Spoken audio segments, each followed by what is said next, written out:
Hi everyone, welcome to the video. Thank you for tuning in. We have various news stories in the crypto sphere today and a lot to cover, but before we jump into it, just a reminder, I'm not a financial advisor and this is not financial advice. Alrighty, today's first story, we have MoneyGram and XRP headlining today's news video. Last month, as you may recall, Ripple announced the partnership with MoneyGram using XRP, or the XRP Liquidity Solutions Service. International remittance giant MoneyGram says its integration with Ripple's XRP-powered cross-border payment platform XRP is now live. In a new earnings call, MoneyGram CEO Alex Holmes revealed the company launched XRP this week, confirming the technology can settle payments in a matter of seconds. Here's a direct quote. I am so excited to announce today that MoneyGram is now live and transacting on the Ripple XRP platform. We started executing trades earlier this week, and all signs point to this being a tremendously beneficial relationship for all parties involved. We are literally settling currencies in seconds, and to quote my friend Larry, this is really cool. End quote. MoneyGram has not confirmed whether it has started using XRP to settle transactions on its customers' behalf or in which of its 200 countries it plans to use the technology. Holmes emphasizes one of the groundbreaking benefits with having the Ripple partnership here. So it goes down the list here. The company's partnership with Ripple will help it improve the company's ability to move money around the world, and it's not done exploring how crypto and DLT, or distributed ledger technology, can help the company get the edge on its competitors. Holmes continues, and I do quote, one of the core strengths of MoneyGram is our global liquidity and settlement engine that enables millions of customers to move billions of dollars across 200 countries and territories using over 120 currencies. We believe our settlement engine is a key asset with additional applications and use cases that could lead to revenue streams down the road. And we'll end the quote there. And further information there in the article for you to read. It's great to see this MoneyGram and Ripple partnership. It will work well for both companies and should hopefully get other companies to embrace blockchain technology and cryptocurrencies. Ripple as well has its own Insights article talking about this and goes into detail about, it's like a press release there about a lot of the benefits with that. And just moving away from MoneyGram, but looking at Ripple overall, I commend them for all of the partnerships they've made. They've made at least a couple of hundred over the past, say, 12 to 24 months. SBI Ripple, which is the Japanese SBI, I should say, the Japanese financial services company, has forged a pretty strong partnership with Ripple. I don't read Japanese, but I think it's a publication or some information there about it. If you are interested in additional information about how it all works with Ripple and XRP, there's a basic description about the liquidity solutions service there. Apologies if I have a bit of a croaky voice. Anyway, moving away from Ripple to the next story about Bitcoin, and specifically Anthony Pompliano, who is quite a notable influencer in the space, promoting Bitcoin for a few years now. Days after lauding mainstream media outlets for warming up to Bitcoin over recent months, Anthony Pompliano, aka The Pomp, appeared on CNN's business news segments to talk about the cryptocurrency. The former Facebook growth team member and the current blockchain-centric investor and podcaster bashed central banks and lauded Bitcoin, sticking to the thesis of his famous or infamous catchphrase, long Bitcoin, short the bankers. And more info about this impending halving event, which will happen next year. And he recently spoke to Julia Chatterley at CNN there, and we've got a tweet there with the video as well corresponding to that. So he spoke about the halving event, the idea of the miners and block rewards, and just to better inform people about how the whole process works. As a quick side note here, we have the official Bitcoin block reward halving countdown. For those not looking at the screen, just a summary of all of the specs, so to speak, about Bitcoin and mining price, the inflation rate, and the block reward,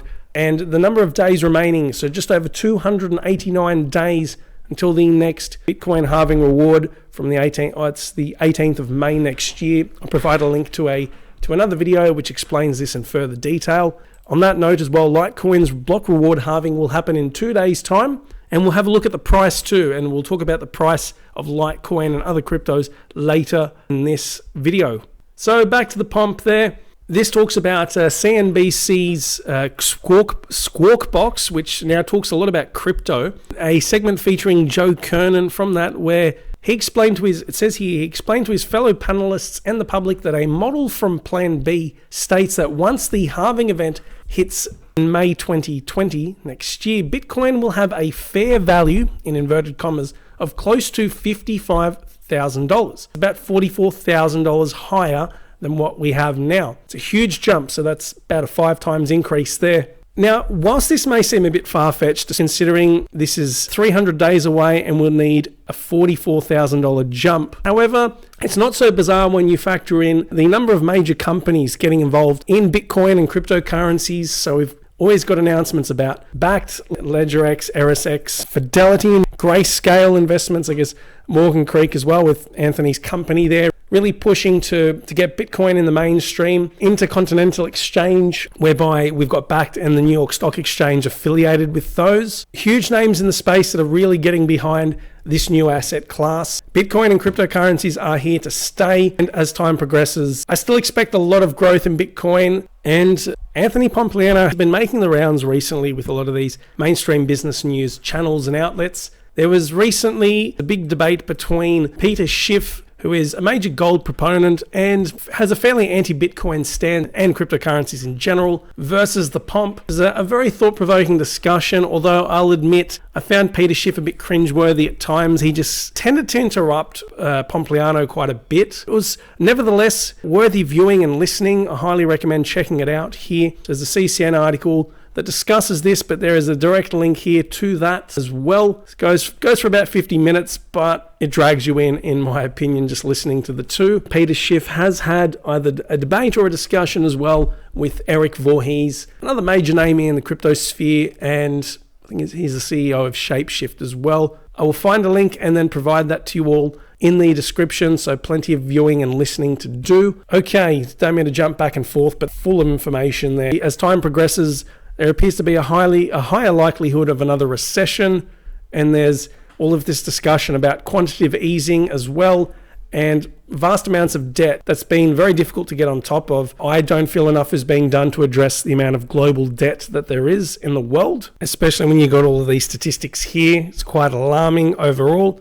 Tom Lee from Fundstrat Global Advisors provides his own input about macroeconomic trends there and how governments around the world are responding to dealing with what I believe is another financial crisis coming up in the near future. Again, it's just my own opinions here. Just take it all with a grain of salt. You do your own research. He says here, lower rates imply increased liquidity in the economy, which should boost capital inflows. Bitcoin.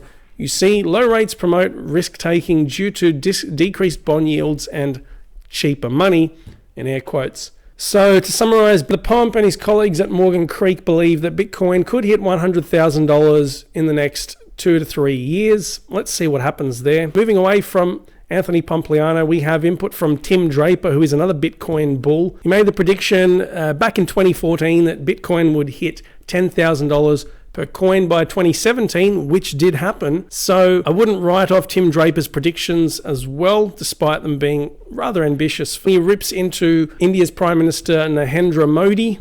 As you've probably seen, India has been in the news. It's absolutely bizarre. I have no idea why they've come up with this very narrow-minded and archaic mentality against cryptocurrencies. So Tim Draper has gone on to say that if India were to proceed or were to uphold this cryptocurrency ban, it would set them back about 40 years.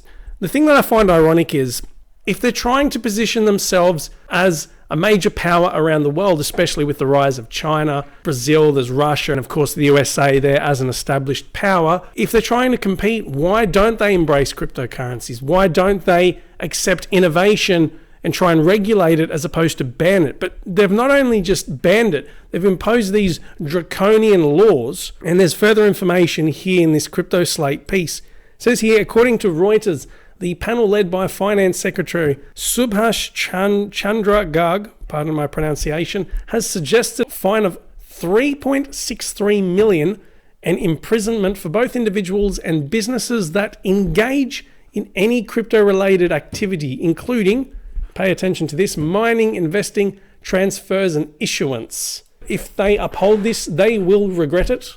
Back to this article with Tim Draper and Modi. The question is posed here, can India become a superpower without cryptocurrency? Many believe India is likely to be one of the top economies in the future, If Bitcoin is also the future, then there is an obvious disconnect, as I was referring to earlier. And moreover, in addition to Modi's government, the Trump administration has been taking a more aggressive stance against Bitcoin in recent weeks. Treasury Secretary Mnuchin has given a press conference to warn against illicit activity in crypto, and he also stated he would not be loading up on Bitcoin anytime soon. In spite of all of this news, the Bitcoin price has been relatively stable. It's been hovering between about 9,500 and 10,500 for a bit. Actually, as a quick side note, let's have a look at some of the prices. It's actually just above. I should say over the past day or two, it has jumped up in price. They're hovering there pretty much in the in the 9s and 10s for a while. Hovering about that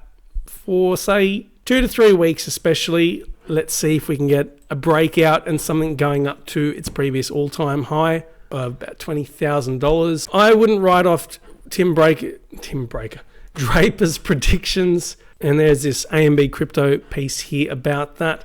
I won't discuss it here, but I will provide a link to this in the description. So he believes that its valuation could hit $250,000 per coin by 2023. Still a massive return on investment, despite its relatively high price compared to a few years ago. Nevertheless, not financial advice, but I would still put a bit of money into it. There's actually a video I have about how I would invest money into different cryptocurrencies. I'll provide a link to that as well. I forgot to mention this earlier, actually jumping back to Ripple and XRP. So one of the reasons why I think XRP will be a huge cryptocurrency moving forward is because of the record high remittances sent globally in 2018. This is a World Bank article here, produced earlier this year, and it says here, remittance flows to low and middle income countries reached 529 billion with a B US dollars in 2018. A near 10% increase from the previous record of $483 billion in 2017. If that is not a compelling reason to support cryptocurrencies, especially those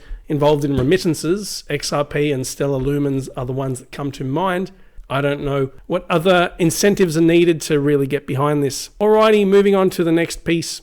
Alright, moving on. LedgerX is in the news. This anticlimactic announcement about them launching Bitcoin futures, which was supposed to happen but didn't happen, and it's thrown everything into a bit of disarray. So let's have a look into this article here. Bitcoin derivatives provider LedgerX was supposed to launch 31st of July after securing a CFTC license last month. Now LedgerX is suing the CFTC after the regulator said it did not have all of the appropriate licenses, butchering the launch. A vacant space in the US crypto trading market was supposed to get filled yesterday. LedgerX launched its physical Bitcoin futures trading, but it seems the launch has had complications. LedgerX, a crypto trading company focused on Bitcoin derivatives trading, announced that it has launched the first physically settled Bitcoin futures in the US. However, 24 hours since launch, there were still no signs of listed market volumes or the approved contracts, air quotes, on the CFTC website. The company filed for the requisite licenses with the US Commodity Futures Trading Commission, the CFTC, back in November last year and originally planned to launch Bitcoin futures back in April. However, they were granted a designated contract market license in late June and have been conducting user acceptance tests throughout the month. According to CFTC regulations, the regulator has 180 days to approve or deny a derivatives clearing operator application. It goes on there. Part of me thinks this could have been a publicity stunt. I don't know why. When you consider the implications involved in this has a negative effect on your PR. This would, in some ways, or others may argue, good publicity. Nevertheless, I don't know why they would announce this unless if it was all set in stone, given the green light. I guess the fact that there was this backed announcement last month, and this is a CCN piece here, and it says here that backed a Bitcoin futures exchange owned by Intercontinental Exchange, as I spoke about earlier, will begin testing Bitcoin futures trading next month, which is now this month in August. So I wonder if that probably had something to do with it as well. When you consider how long a lot of these US government departments are taking to make announcements, whether it be the launch of Bitcoin futures or the official stance of which cryptocurrencies are securities or not, at least those other than say Bitcoin or Ethereum, and the extensive amount of time being taken for them to make up their minds, I definitely wouldn't hold my breath because you could be waiting for a while. It's going to come. It's a matter of time. For me, it kind of feels like all that hype about Coinbase making the XRP listing announcement. It honestly just feels like that. We get there eventually. It will happen. Be patient. These are just my thoughts. Let's wrap up with the cryptocurrency prices. So we had a look at Bitcoin earlier. Let's look at the overall market. So Bitcoin's dominance has increased to just over 66%. It's done well. It's been one of the best performers there in the top 50 cryptos, up by about 3%. The others mostly stable overall. Chainlink is up 21%. Shout out to John in the States. I hope Chainlink has served you well. I know quite a fan of it there. Moving down the list here, Silverway. I've never heard. See, a lot of these new names coming in, ones I'm not really familiar with, up 7%. But some major drops as well. Looking at these weekly charts, Nano's taken quite a hit. I still don't get why Bitcoin Diamond is in the top 50 there. Don't ask me why. That's a wrap for now. Thank you very much for tuning in. What are your thoughts about all of these articles and the predictions made through this? News about Ripple and MoneyGram there. Bitcoin and Tim Draper. And then we had the LedgerX botched announcement there. If you like this video, give it the thumbs up. Subscribe if you would like to stay up to date with my latest content. Comment if you have some feedback you would like to share. And share this video with anyone who you believe will benefit from this information. Thank you again. I hope you're all having a wonderful day, and I will speak to you soon. See ya.